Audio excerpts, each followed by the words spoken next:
Anda tahu, biasanya kalau kita bicara soal mengevaluasi sebuah program ya, entah itu inisiatif kesehatan masyarakat, reformasi pendidikan, atau proyek pembangunan gede-gedean, selalu ada semacam ekspektasi objektivitas yang dingin kan? Oh ya pasti, kayak semuanya harus terukur secara presisi. Bener banget, kayak mekanik yang lagi ngecek mesin mobil gitu.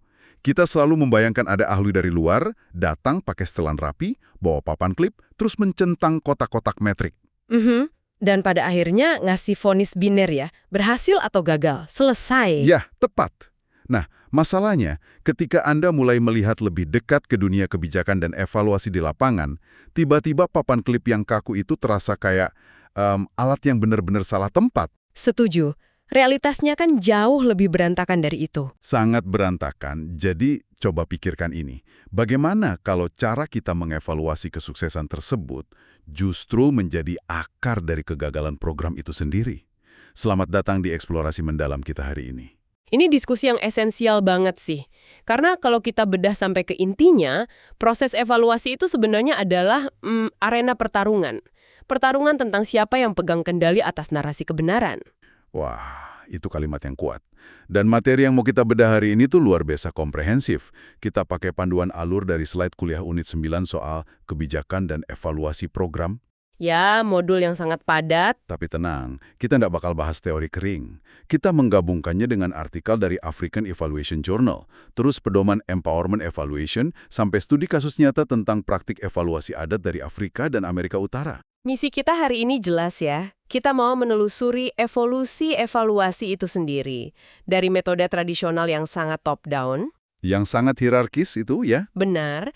Terus bergeser ke arah memberikan alat evaluasi ke tangan peserta, sampai akhirnya muncul kritik tajam untuk merombak dan mendekolonisasi seluruh kerangka evaluasi, agar pas dengan kearifan lokal. Dan untuk Anda yang lagi dengerin, ini penting banget. Terlepas dari apakah Anda kerja di perusahaan, di LSM, atau cuma mimpin rapat tim biasa, memahami siapa yang nentuin metrik kesuksesan, itu bakal ngubah total cara Anda melihat dunia kerja Anda. Sangat mengubah perspektif. Oke, mari kita mulai perjalanan ini. Mengikuti alur slide unit 9, kita balik dulu ke tahun 93. Saat itu ada pergeseran tektonik kan? Iya, David Fetterman muncul dengan Empowerment Evaluation, atau evaluasi pemberdayaan. Nah itu dia. Intinya kan ini semacam pemberontakan ya. Fetterman bilang, udahlah, evaluasi bukan soal pihak eksternal yang datang buat menghakimi. Berikan aja alatnya ke peserta program. Tepat. Biarkan mereka yang merencanakan, mengimplementasikan, dan mengevaluasi sendiri. Jadi evaluasi itu bukan lagi audit tahunan yang bikin stres. Tapi jadi bagian dari manajemen sehari-hari kan? Benar. Dan konsep kuncinya di sini adalah proses use atau penggunaan proses. Biasanya kan evaluasi cuma peduli sama laporan akhir buat donor. Tapi dalam evaluasi pemberdayaan, nilai besarnya itu didapat selama prosesnya berlangsung. Saat peserta diajarkan mikir evaluatif, mereka mulai bisa menyelaraskan theory of action dengan theory of use. Tunggu, bisa diperjelas buat yang belum familiar? Oh ya, jadi theory of action itu apa yang idealnya mau mereka lakukan di atas kertas. Sedangkan theory of use itu apa yang sebenarnya terjadi di lapangan. Sering banget ada jurang pemisah di antara keduanya. Dan mereka nggak sadar kalau nggak mengevaluasi diri sendiri. Masuk akal. Dan Fetterman ini pinter. Dia nggak cuma ngasih teori. Di materi kita disebutin ada 3 langkah praktis ya. Pertama, bikin misi yang demokratis. Bukan visi misi ala HRD yang ditempel di dinding ya. Bukan. Tapi beneran diskusi dari bawah. Terus, langkah kedua. Nah, ini favorit saya. Taking stock. Atau evaluasi posisi saat ini pakai sistem peringkat 1-10. Ya, dan ini dirancang buat memicu konflik yang sehat. Bener banget. Bayangin Anda di ruang rapat. Anda kasih nilai 3 buat program, tapi direktur Anda di seberang meja kasih nilai 9. Kalau kuesioner biasa kan di rata-rata jadi 6, aman sentosa di atas kertas. Tapi di sini perbedaannya diekspos. Kenapa sih bos kasih 9? Mungkin karena anggaran terserap. Kenapa Anda kasih 3? Karena di lapangan audiensnya nggak nyampe. Dari perdebatan itu baru masuk langkah ketiga, ngerencanain masa depan berdasarkan bukti tadi. Dan hasilnya, literatur kita ngasih contoh di Stanford University School of Medicine. Oh, kasus kepuasan mahasiswa itu ya? Ya, kepuasan kelas anjlok cuma 23%. Alih-alih bawa konsultan mahal, mereka duduk bareng, Dosen, admin, mahasiswa pakai langkah taking stock tadi. Dan lompatannya luar biasa kan? Dari 23% langsung melonjak ke 62% di evaluasi berikutnya. Itu bukti nyata. Dan ada juga contoh Tribal Digital Village, komunitas adat yang bikin sistem nirkabel sendiri. Mereka sukses justru karena mereka nolak pakai metrik perusahaan telekomunikasi komersial barat. Mereka ngukur apa yang relevan buat mereka aja, ya. Fetterman suka banget nganalogikannya pakai pedagogi Freire. Kayak, ini tuh ngajarin orang memancing, bukan ngasih ikan. Metafora klasik yang bagus. Oke, mari kita bedah ini. Maksud saya, kedengarannya mulia banget kan, ngajarin memancing. Tapi, saya merasa kita harus agak kritis di sini. Silakan. Gimana kalau kita udah ngasih kail, umpan, pelatihan yang hebat, tapi orang ini nggak punya akses ke kolam pancingnya? Atau kolamnya udah dikuasai pihak lain? Ah, itu dia. Masalah struktural.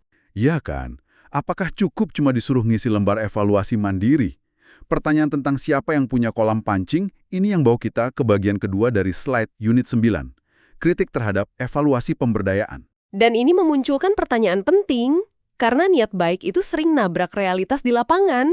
Tepat, kita punya tinjauan empiris dari Miller dan Campbell terhadap 47 studi kasus. Hasilnya lumayan bikin kaget loh. Sangat. Mereka nemuin kalau penggunaan pengetahuan komunitas emang ada, orang-orang ditanya pendapatnya. Tapi prinsip inti kayak demokrasi dan keadilan sosial? Itu nyaris nggak pernah tercapai kan? Benar, sering banget istilah pemberdayaan ini cuma jadi jargon. Akar masalahnya ada di diferensial kekuasaan. Ketimpangan kuasa? Ya, lingkaran diskusi yang setara itu mungkin jalan di komite kampus elit kayak Stanford. Tapi gimana kalau diterapkan di reformasi sistem pidana yang kaku?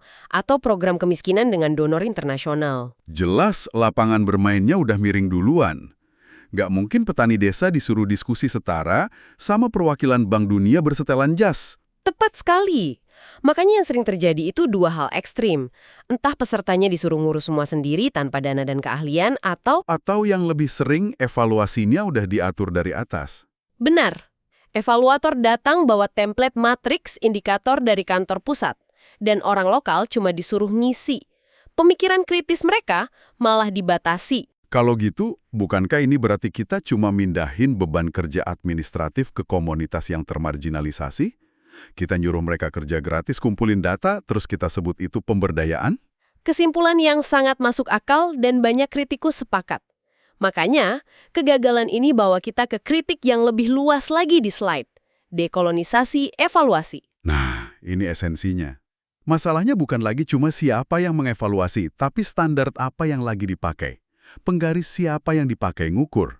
Ya, dan di sini konsep kekerasan epistemik dari Cilaisa dan Mertens masuk. Epistemic violence. Ini terjadi ketika organisasi dari Global North, negara-negara barat yang kaya, datang ke Global South. Dan memaksakan cara pandang mereka sebagai kebenaran mutlak. Benar, dan membungkam pengetahuan lokal. Ada satu cerita di sumber kita yang benar-benar nempel di kepala saya. Soal kelambu anti nyamuk di Afrika. Oh, itu studi kasus yang sangat tragis tapi nyata. Iya, jadi lembaga donor barat bagi-bagi jutaan kelambu buat mencegah malaria. Metrik mereka cuma satu, warga harus tidur di bawah kelambu. Tapi pas dievaluasi, angka malaria nggak turun. Karena kelambunya dipakai buat hal lain kan? Benar, warga lokal pakai kelambu itu buat jaring ikan di sungai. Akibatnya ganda, mereka tetap kena malaria dan ikannya terkontaminasi insektisida kimia dari kelambu itu. Laporannya malah nyalain warga lokal.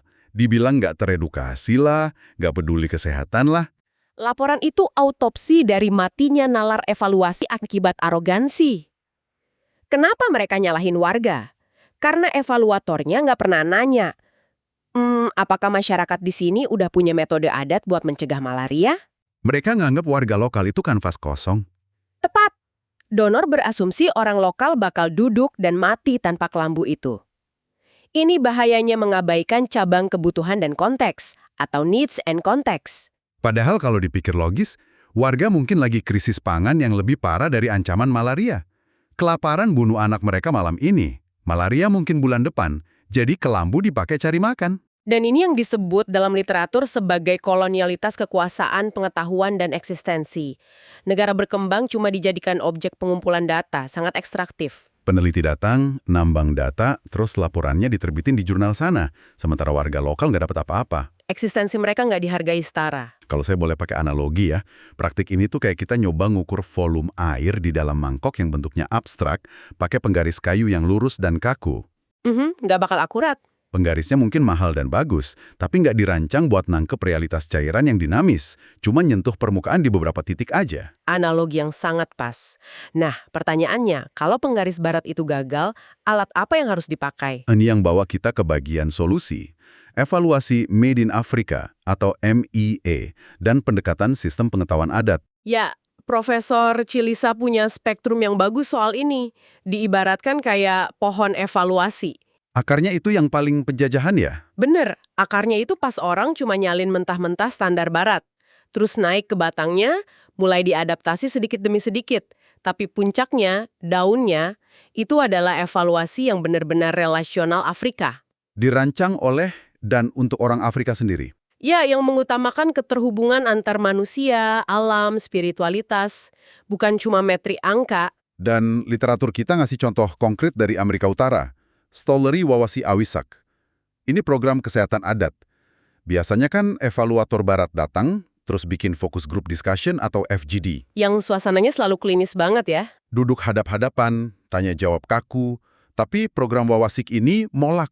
Mereka ganti pakai talking circles atau lingkaran diskusi. Dan itu ngubah segalanya. Berakar dari 7 ajaran suci Anishinaabe. Cinta, rasa hormat, keberanian, dan sebagainya. Di lingkaran ini gak ada hierarki evaluator versus subjek penelitian. Semua berbagi ruang sakral. Jadi mereka nggak pakai kuesioner berskala. Nggak, pakai penceritaan naratif.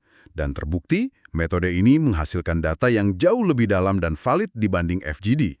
Karena suasananya aman, orang berani jujur. Jika kita menghubungkan ini dengan gambaran yang lagi besar, kasus serupa juga terjadi di Uganda loh. Riset dari Mbazi. Oh, yang soal inklusi disabilitas itu ya? Iya, awalnya donor maksa pakai pedagogi berpusat pada anak yang diimpor dari utara, sangat individualistis, anak disabilitas diisolasi sama guru khusus. Dan itu gagal total kan? Gagal, karena bertentangan sama nilai komunal setempat.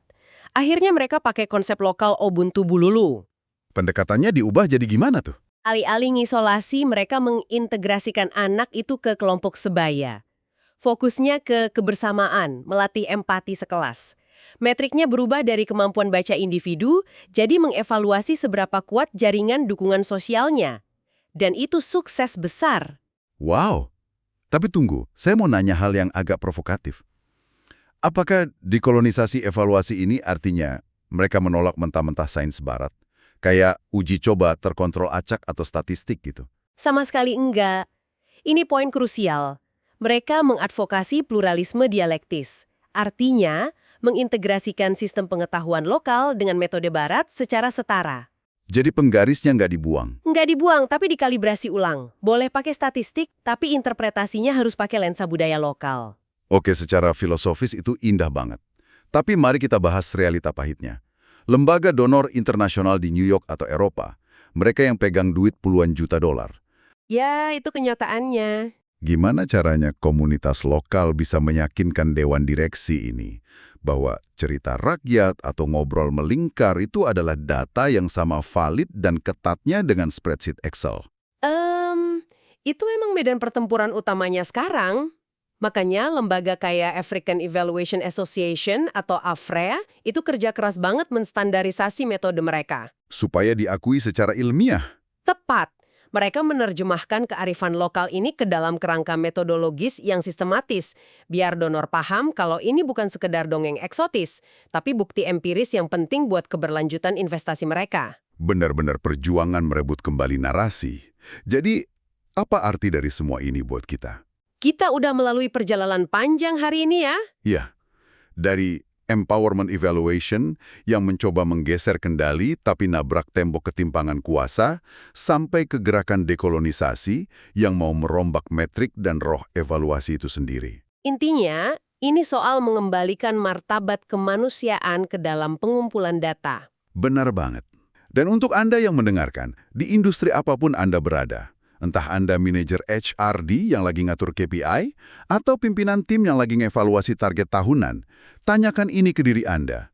Kerangka berpikir siapa yang sebenarnya sedang Anda paksakan ke tim Anda? Penggaris jenis apa yang Anda pakai? Tepat. Sebagai pemikiran penutup buat Anda renungkan hari ini, ingat lagi soal kelambu anti nyamuk tadi. Coba lihat ke dalam perusahaan Anda, berapa banyak inisiatif yang kelihatannya jenius banget di ruang rapat eksekutif, tapi gagal total di lapangan. Sering terjadi. Hanya karena Anda nggak benar-benar mendengarkan orang yang harus menjalankannya.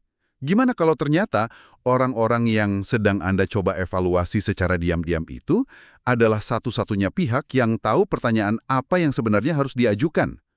Simpan pertanyaan itu, dan sampai jumpa di eksplorasi mendalam berikutnya.